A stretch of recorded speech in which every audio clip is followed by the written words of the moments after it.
Alrighty, what's up everybody? It's the Web Novel Wiz. I'm finally back. I've been so busy, I swear. I've been studying, and it's been taking up a ton of my time. I've been able to read a bit, but not as much as I would have liked to in the past month or so. But, I do have a couple more than usual novels that I'm going to recommend today. Uh, which is good, right? For you guys, and good for me because I still have, novels to recommend.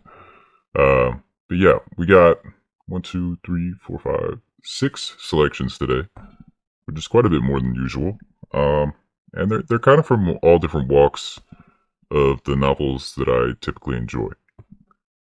We got some non-human MC novels. We've got a dungeon novel. Uh, we've got some arrow novels. We've got some like grimdark. I would say like anti-hero villain novel, not novels. I don't know. We've got, just a good blend. There's a nice mix going on here.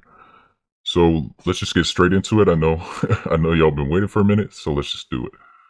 We're gonna start off with Dungeon Robotics, and Dungeon Robotics is like, well, I mean, kind of comes with the title, right? It's a dungeon where like the core of the dungeon is like a mad scientist whose name is Regan.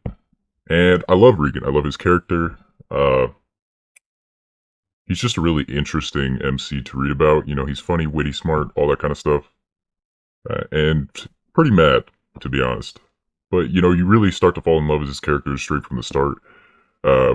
Which says a lot, right? Because the story pulls you in fairly early. And,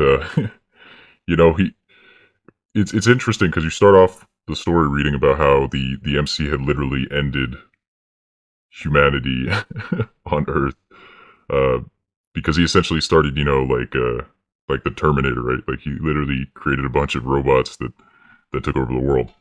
But he dies, gets reincarnated as a dungeon core, and then things start to progress in the form of him creating robots in his dungeon, and it's a unique take on the dungeon genre, right?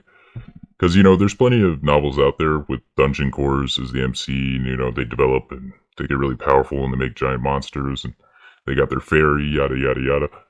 But this story does it pretty damn well, and there's like 10 books on Amazon, and they're all Kindle Unlimited, free to read.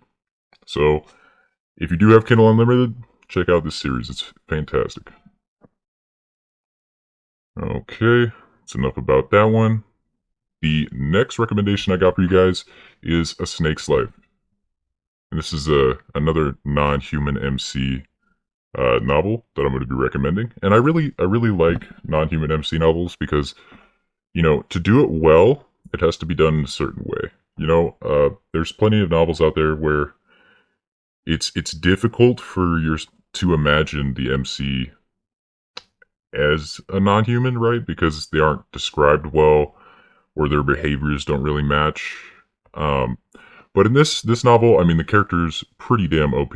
I mean, he gets pretty OP pretty fast. He essentially goes to like a Yggdrasil world, right? So everything's connected to this world tree, and like the different branches lead to different worlds. It's just pretty cool, right? And he gets powerful really fast. Waiting around for his wife. I mean, I guess that's his backstory. But it kind of makes sense in the context of the world because, what you might consider powerful in relation to most people in that world, there's a lot of powerful people, right? So his scale up of power kind of makes sense within the world building that has been done already. And, I mean, Torga, that's his name, right, is essentially a gigantic snake. And it's just cool, man. I love it. I really like the novel. I like all 3 books. Once again, Kindle Unlimited on Amazon. So if you got that, read it for free. I highly recommend this one as well. It's a fantastic read. Check it out. The next novel I'm going to be talking about, and I've been wanting to recommend this for a while. It's an arrow novel, but also not. It starts off, you think it'd be kind of dull, but then it really starts to build on you. And that is Fostering Faust. Now, the MC Alex, essentially gets reincarnated into this new world, but he kind of has to he makes a deal with a god that he's going to make a bunch of these packs, right? So in a sense, the MC becomes kind of like you might imagine like Lucifer or demon in a sense, because he's human, but he makes deals for everything. And that's kind of the premise that is given to him. But slowly you start to see this what you'd imagine just be like, the MC goes around, gets a bunch of girls, yada yada yada. Uh, it starts to really build out into like a complete world, and there starts to be conflicts and armies, and the world sort of just expands, and you start being introduced to all these different characters, and it's just not it's a good read. Like even the side characters are built up very well in this novel, and that's what I really appreciate about it. It's just so different from, I want to say, like 99% of the Arrow novels that I've read, that I really just want to recommend it to people because it's unique in a very good way. Okay, so highly recommend this one as well. If you like Arrow novels, again, I'm not saying I'm not saying you have to read it. I'm just saying this is a good story. If you are okay with this type of genre, you can definitely give this one a shot. You won't regret it. Okay, now we're going to talk about an up-and-coming novel that I've seen on Web Novel that I've been thinking about recommending. I finally decided to do it because I read through all like 100 plus chapters, and I think it has some promise. Okay, and the tag might sound like it would be pretty Arrow, and it hasn't really gotten to that extent yet for me, at least. Uh, in fact, I haven't really seen that much Arrow scenes at all in the first 100 chapters, at least. So I don't know how the author's gonna keep guiding it. But it's Blood Warlock, Succubus partner in the Apocalypse, right? Like the title kind of makes you think, okay, well, I kind of think I know what's going to be happening in most of this story, but it's not. It's not. It's very it's a lot different than you might imagine. But once again, Apocalypse. There's essentially like this mana waves that hits Earth, and a bunch of things change. Like animals get all crazy and turn into giant monsters. Humans turn into zombies if they can't handle it. And if you could handle it, you awaken abilities. And the MC is pretty OP. I mean, as per usual, I like OP MCs. That's just kind of like my thing. Uh, but yeah, I mean, I think this novel has a lot of promise.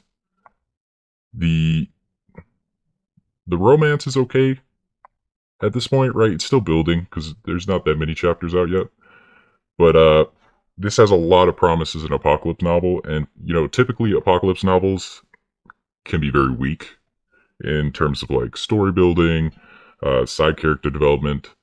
So far, this novel doesn't seem to have fallen to the traps that a lot of the other ones have, and that's why I'm recommending it, right? It shows some promise. So, give it a shot, give it a quick read. If you like it, follow it, keep a vote on it with your power stones, whatever the hell you want to do. But yeah, check it out. Now we got another apocalypse novel that I managed to somehow read all 500 chapters of, and that is Armipotent. And the thing about Armipotent is the MC is pretty dumb, I'm not gonna lie. And he does have girls, and the romance is kind of cringe.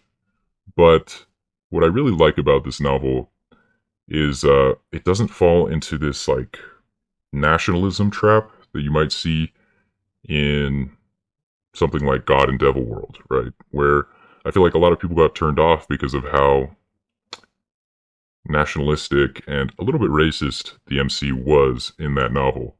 Um, but in Armipotent, the MC is fairly accepting of the fact that once there's an apocalypse, you kind of lose the whole government and countries and all that kind of stuff. It just kind of goes away, right? And it becomes just survival of the fittest. And you kind of have to be accepting of that reality.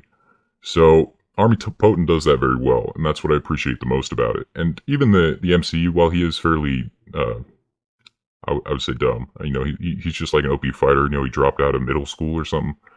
But he's still fairly endearing, and that's what I like about it. Right? It's a well written character in the sense that, you know, he doesn't make you dislike him because of his intelligence. Um, and yeah, so that's why I'm recommending it. I was able to get through all the chapters, which usually says something about a story. So I mean, if you like the apocalypse genre, uh, with a little bit of arrow, I mean, it's not like they really describe anything, so it's kind of just fluff. But if you like OPMC Apocalypse, this is a good novel for you. And our final recommendation, well, my final recommendation is not a free to read novel. It's just a novel that I highly recommend, which is Prince of Thorns, the Broken Empire series. And this is a grimdark novel for sure. Um, the thing is, right, this novel isn't for everybody. If you don't like grimdark, if you don't like, I mean, he starts off pretty freaking evil for like a 12-year-old or a 14-year-old. But if you don't like that type of MC, there's no reason for you to read it.